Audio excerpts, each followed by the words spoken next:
Hello, I'm Chuck Wooden, and I'm joined by my co-host Monique Melanson Hunter, and you're watching the Veterans Corner.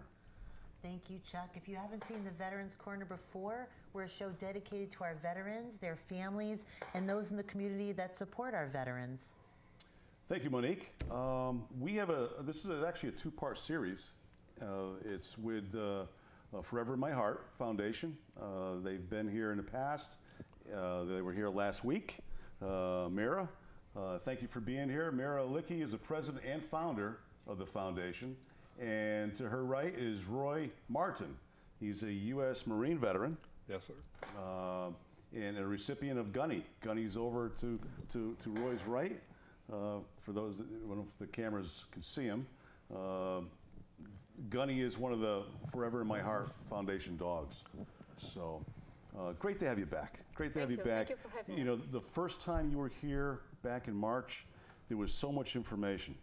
And unfortunately, we had to cut you off. So, you know, this time we were able to give you, a 2 slots, which is great for you. Yes. So, welcome back. Thank you. Great to see you, Roy. Great to see you. Thank now, you. Can you tell the viewers what when you were in? A long time ago. A long time ago.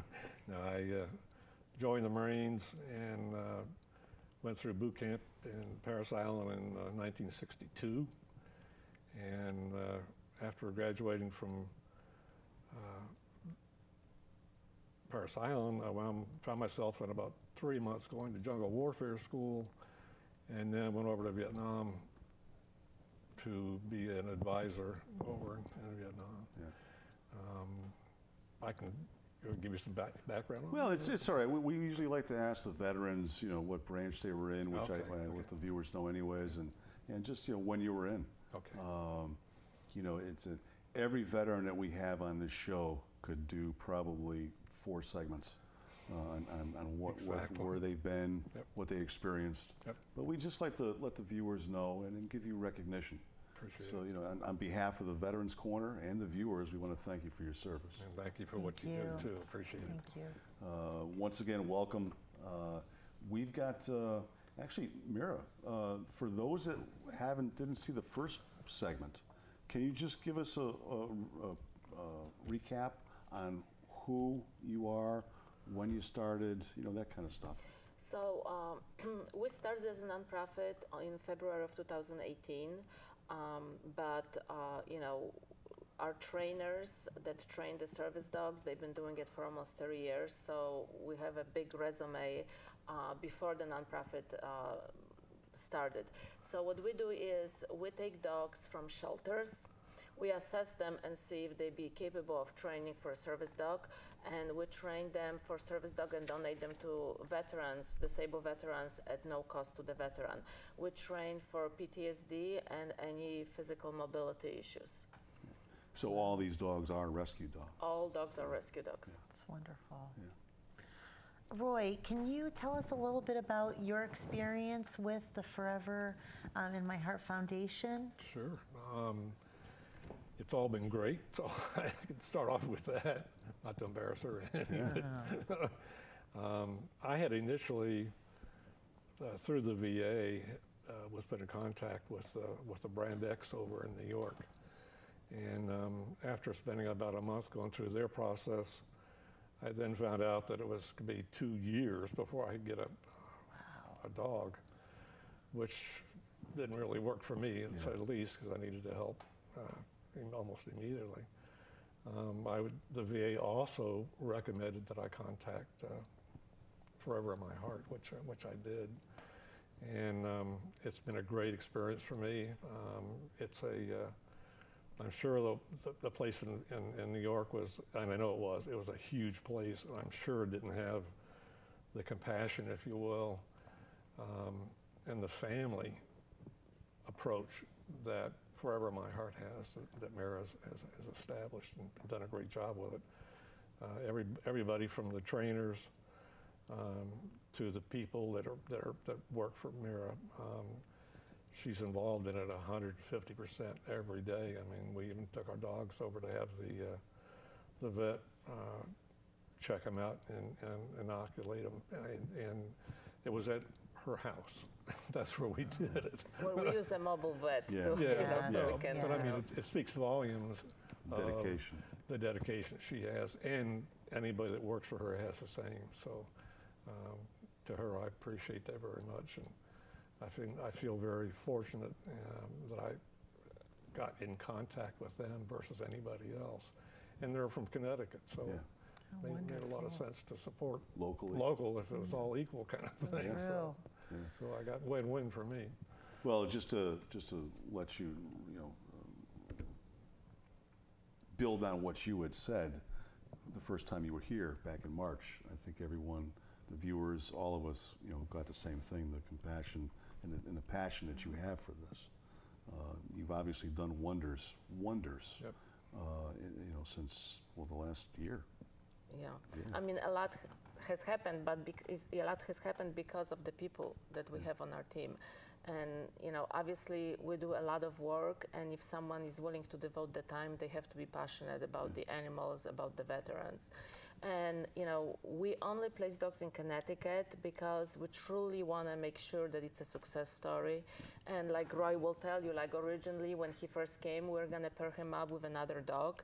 And the trainer saw that it's really not working out with this dog, so we switched it up. So we look at a lot of things about chemistry between the veteran and the dog, and we want to make sure that whichever dog we place is going to help them and not give them. It's a great match. Yeah, it's a great match. And dogs and humans are like humans. They either have chemistry or they don't. So we spend a lot of time. Matching and watching them during training. And I mean, Roy said that even coming to the training session was a huge therapy for him. Yes.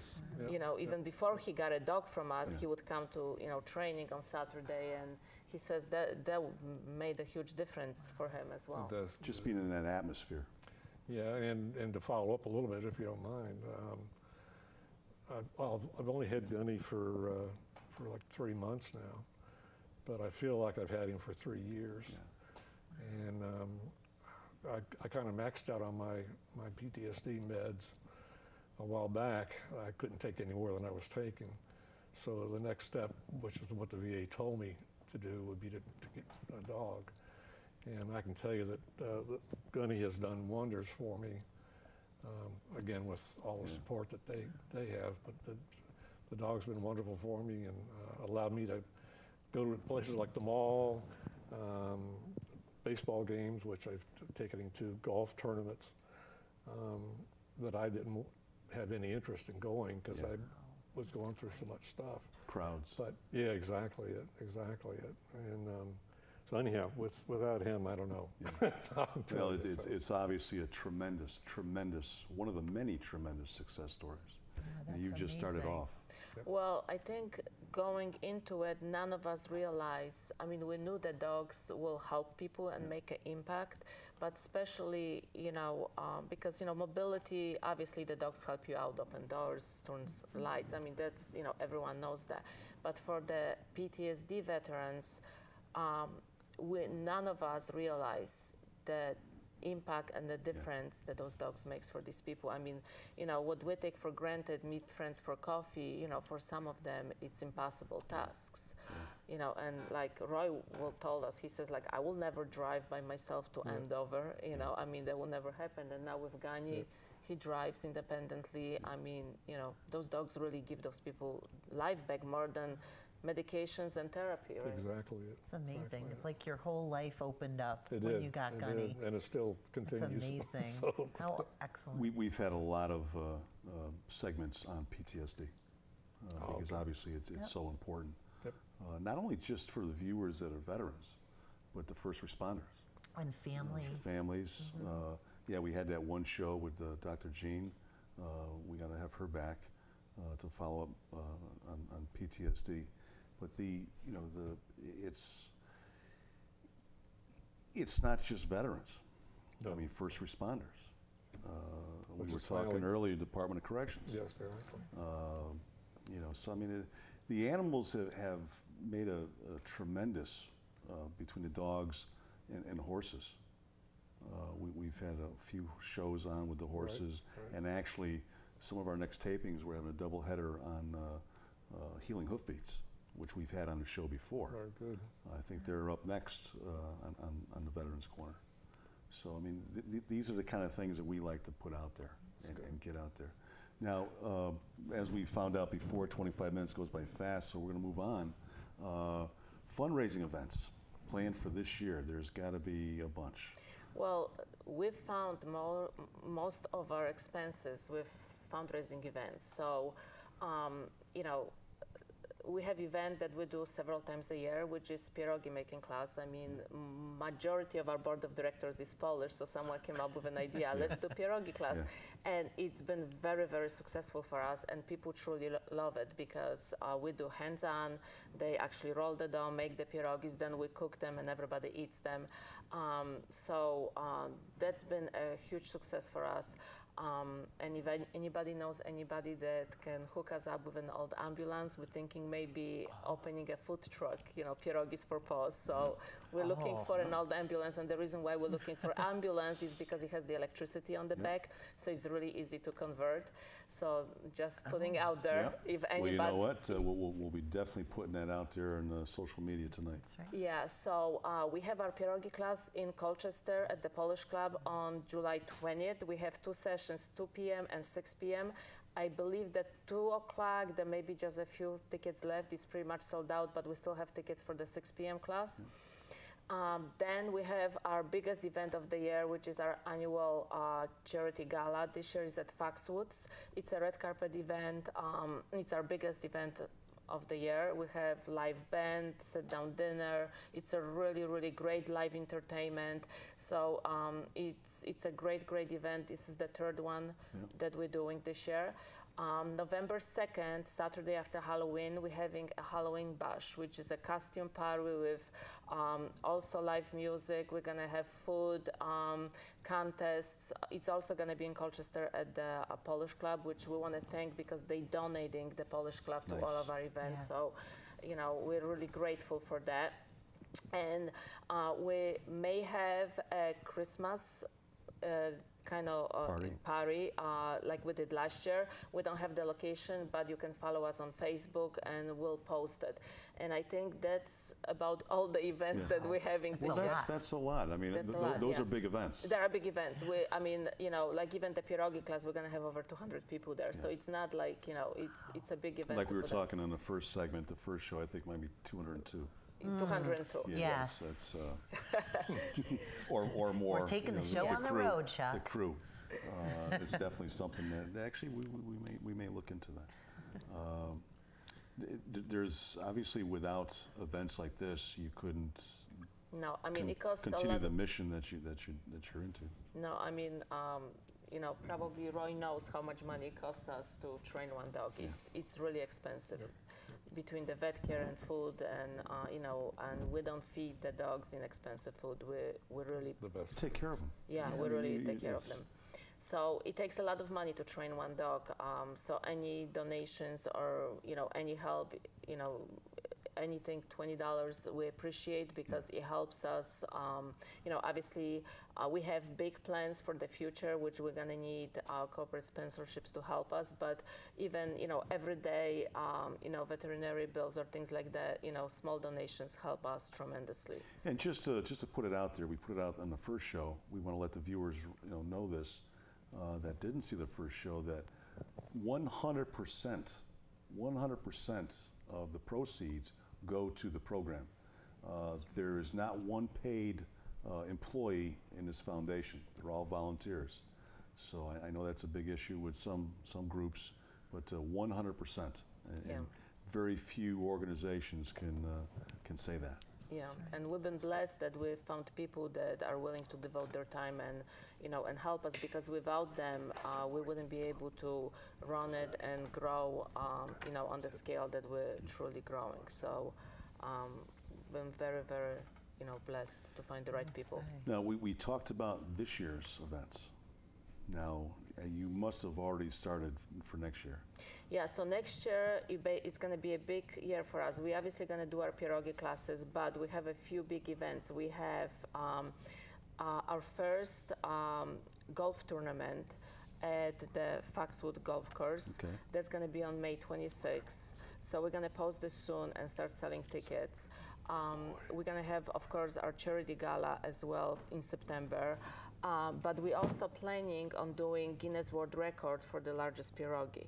So I think that's going to be a beginning of September, and we want to do a big festival with food trucks, live music, vendors, and we're in a, beginning negotiation stage where the, festival is going to take place. But we definitely, that's the plan for next year, to do the Guinness World Record. World's largest.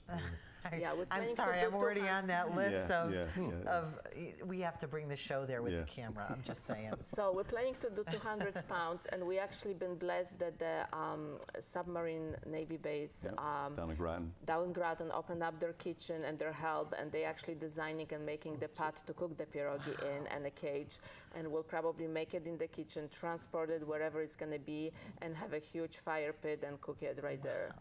So that's the plan. That sounds Definitely like a have lot to of see fun. that. Yeah. Remember that everything that you do, get flyers to us, and Yeah. we'll make sure that with the Veterans Corner Facebook page, Monique is now part of that.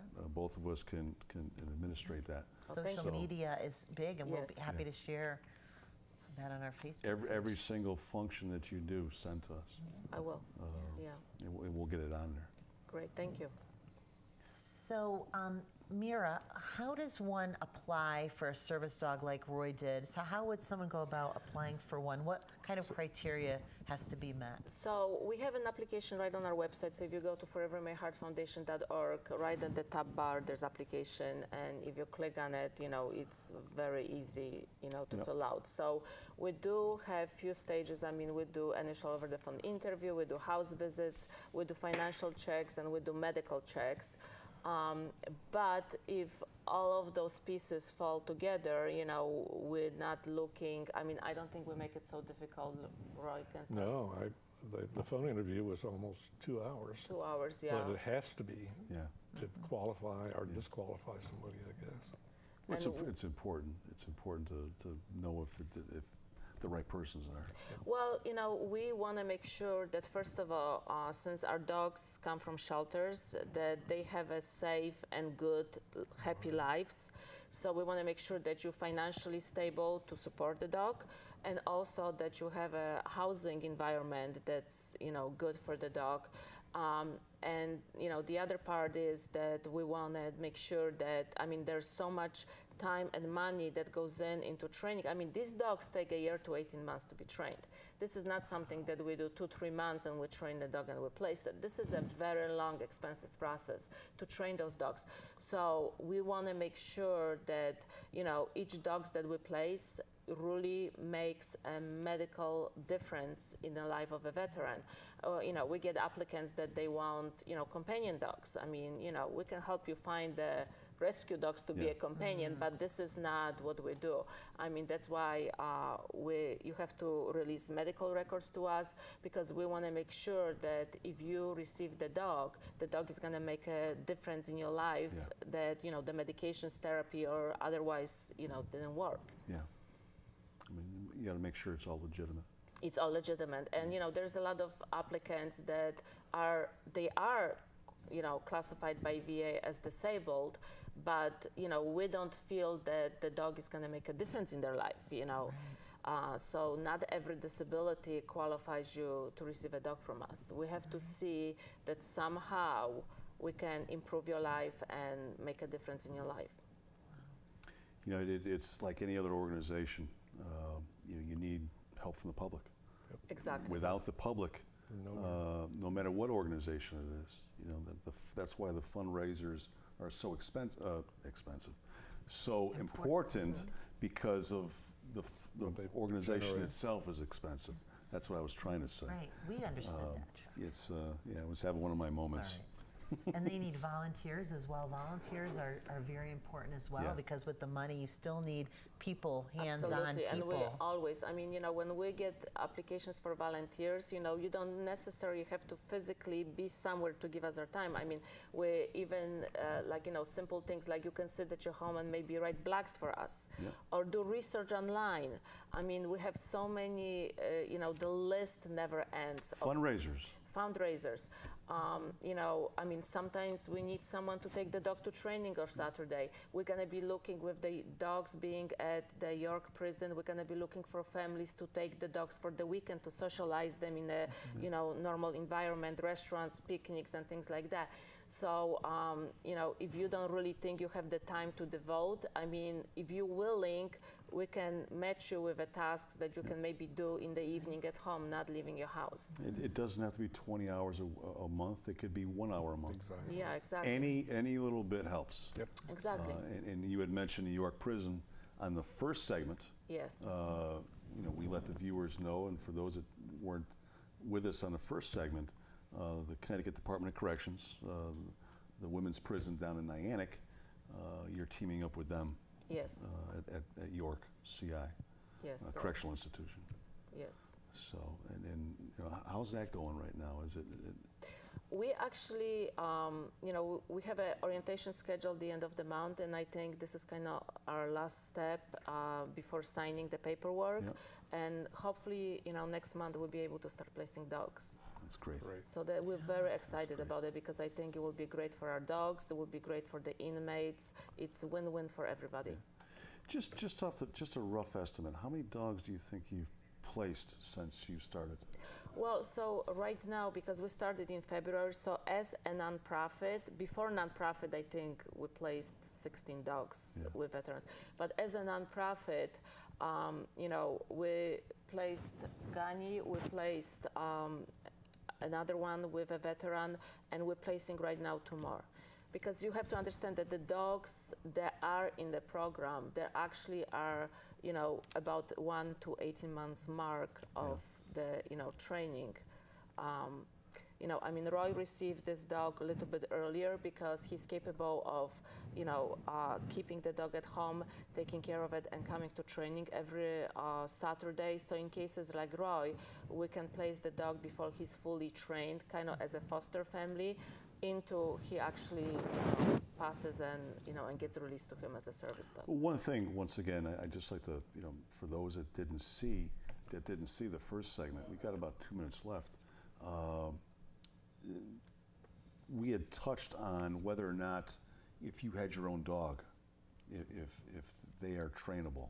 Yeah, absolutely. If you have your own dog and you want to train for either a therapy animal or a service animal, I mean, we can make an appointment with our trainers. They will assess the dog and honestly tell you, what if the dog is capable of being trained for service. You just have to remember that, if the dog is a rescue dog, or even if it's not a rescue dog, it doesn't really matter. The dogs we rescue, even that we assess every single one of them, 40% of them never make it to the end. Because of environmental issues, we can't take a chance of placing a dog that basically is not environmental stable. That's great that you have such strict guidelines.